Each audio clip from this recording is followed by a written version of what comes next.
Bia Kamal Bana Raj ke Kwe Kim kam Dr. Riek Machar kene Simon Gatwech Re kume ke SPLM-IO Bana mendeke ke ter andana de kam dien bana jaling re video kene me Gorno jin biname bijanyo kaneti kokin ko kwai ke history ni ke tin kone sharo lat kam kwari nwari Bana kimenchito kam Dr. Riek Machar kene Simon Gatwech bana jadeling agwa ka dob andan en chatwo kaje Gorno jin bijanyo kaneti kokin ko de titi de kan chomala shup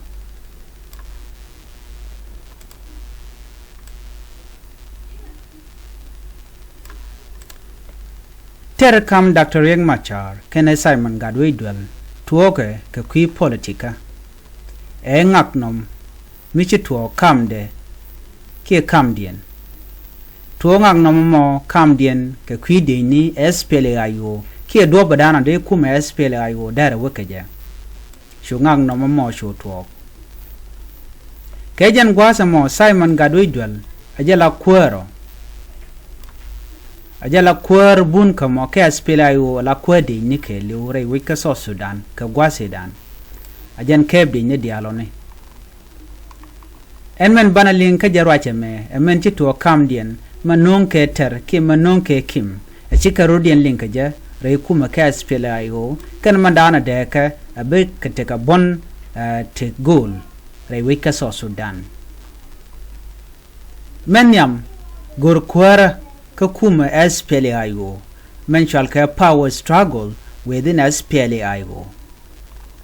Dr. Riek Machar ajala raman chak IO ken a politician in kokin te shigarudien bare which kajuba gwada chikorcha tuogaje koron kina dangaraw with the world yok SPLM-IO dorani in opposition ki natin kon tinchi jen kakuma SPLM ki SPLM. Dr. Riek Machar poinde jaramadana teka long ki metany mal karon kina dangraw wide welbadak en mal mo shwale 2018 revitalized peace agreement on the resolution of conflict kare mal kanamo cha Dr. Riek Machar cha janyok mo kwaingaje ki cha loy gwade ala first vice president ko bala kwer ki boloy gwade medane cha witin kirma yadit karon kina dangraw with the world yok edan ka kuma mental ke unity government en paichak ke kuma men paichak ka kwimala kum no moshale unity government rewde ger kwara karon kina dangraw de dangraw de kel ala declaration of leadership change misha nyok malat keje Simon Gatwech ka gwase dan Nama toga ka korke me shamal chaja tany ala mal ron kina dangraw with the walbadak cho togon wo chi chetekarik te togon gwasmo ko Dr. Riek Machar chelangot committee gwase dane te kuma SPLM-IO tin jen cha jen cha wore wich ka juba ka ron kina dangraw with jen dangraw with kela mo cho togon wo bi kuma SPLM-IO chukan gurno biken kwarken biken ka gerke leadership a gerke dich ki to dob dan dongde ken let keje re kumaka namo toka ka pay badak ron kina dangraw wuri jan dangraw de kel ju Simon Gatwech chu Dr. Riek Machar chu je gwanyen wo ci Dr. Riek Machar kuma SPLM-IO cha jaban pin anjen point Dr. Riek Machar chelongod ala ran SPLM-IO ajane shi Dr. Riek Machar che vision kene mission dung SPLM-IO ci Dr. Riek Machar je bay ka kujamo ci Simon Gatwech ci oda kwanya la kwer ki new interim leadership ka kuma SPLM-IO keliu ci Simon Gatwech kene senior commander ala de indian county diniken raidesha ka SPLM-IO shuka tiai ka shuka rodian shak bon mudodien an bonomo ci ala SPLM-IO kid gwang faction kuma SPLM-IO kitgwang faction jen ken ka SPLM-IO pin Dr. Riek Machar kaman jen ken kaje akene shi Dr. Riek Machar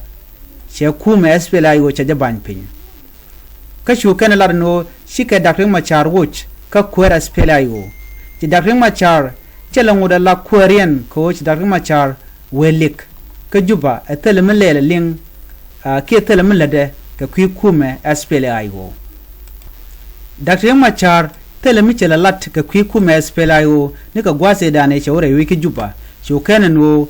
telemal ke telejo milat ke milianga kaje ena mo che Simon Gadu Jwel Ramadan la kwer de ni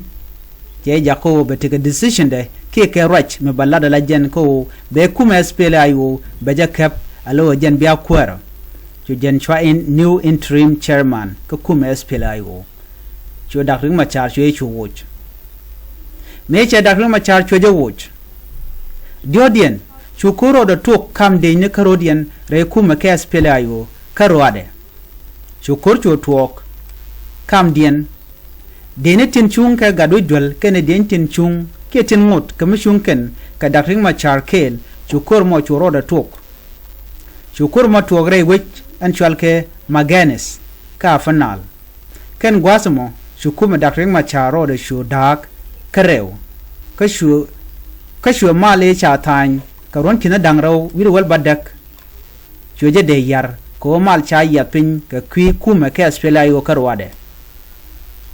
la dini Dr. Machar kene dini Simon Gadu Jwel ken karodi en ling ko te gane te no ke Simon Gadu Jwel kene de no ke Dr. Machar kachi Simon Gadu Jwel chela de wonene ajene che Dr. Machar che yugo kwara ka kujamo si SPLM-IO chelo ngot kami bete pin Dr. Machar kene te konte chunkel ke Dr. Machar ko kume SPLM-IO chukan rodian chutok kamutok kan koran gwasamo name jen do be dan chukor yuto je kam de ni SPLM-IO karodian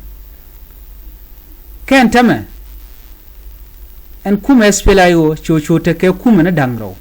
chwana me chuchole kume SPLM-IO men de pin Dr. Machar ke kume SPLM-IO men chwal ke kidgwang faction kirma yadit ke jen gwasamo me che roje mo che jeling no chukumo ro da kon Dr. Machar tere wiki juba che kirma yadit che jemu ke dier medit no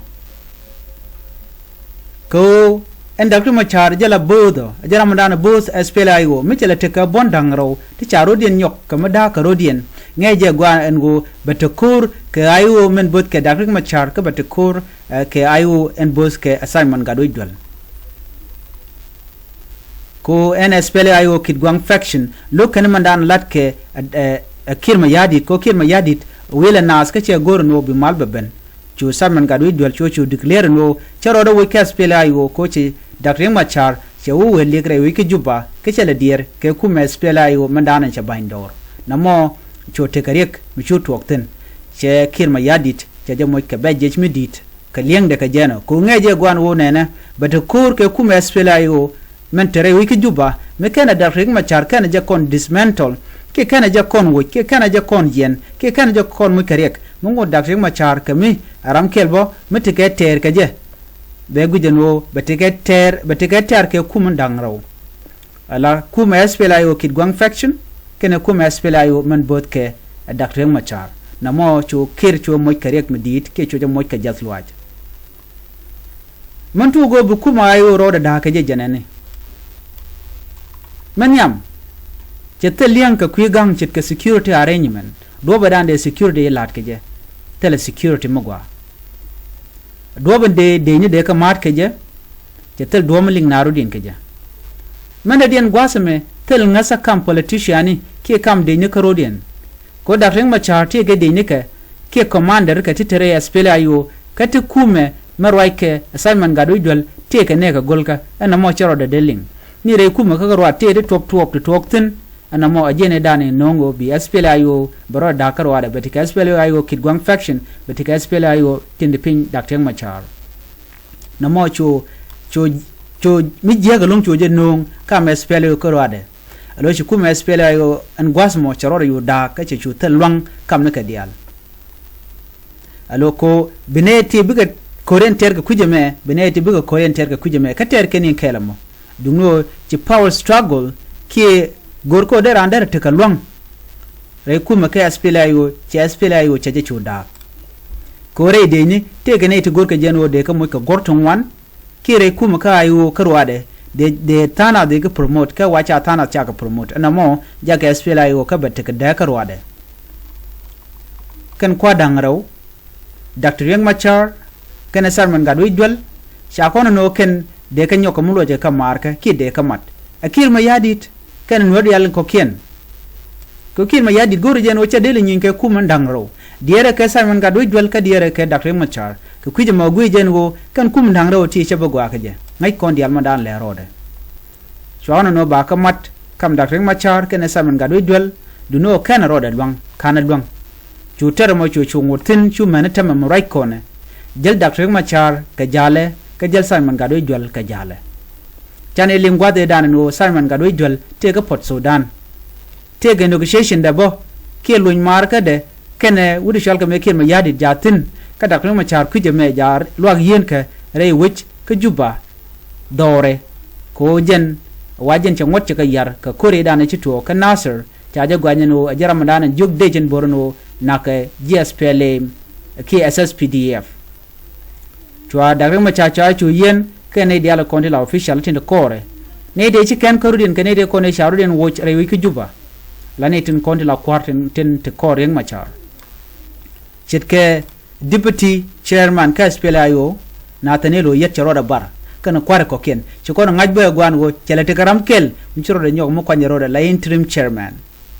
wudi shwal ke parkol jenta mi shit ke me shalat medan Simon Gadwe dwal jaro da nyok mu ero to kan ba ka ku me SPLM-IO ati Dr. Riek Machar te lwag yena so en mi shalinga ata e chiriek cha to ga kam Dr. Riek Machar ken Simon Gadwe dwal die je sha janga jenta ma sha ti ka clue ki sha ti ka ngach ka ter ram cho da lat kam niken so die je no chang chala tini je no ngu mu to kor kam Dr. Riek Machar ken Simon Gadwe dwal bi shuti ka ngany murung tin ka jen video mene ki ka documentary ne me Simon Gadwe dwal a jeneshi Dr. Riek Machar cha dok cha jabai che mission ken vision ke tin kontin gor ken wode lat ka kume SPLM-IO cha ka yar ka kujamo shi Dr. Riek Machar cha longo da laram kel ka SPLM-IO ka Dr. Riek Machar ba a jen man chalat ba Simon Gadwe dwal che chuong ko ichi kana wot ka kujamo SPLM-IO kenati SPLM-IO jatin anga ramadan je te nga e Simon Gadwe dwal ajen mu woro da chak bonda michal ka SPLM-IO kit gwang faction alo jidware ko ne te do te ken ke pan chop ko diok SPLM-IO kit gwang faction ke rel SPLM-IO ante Dr. Riek Machar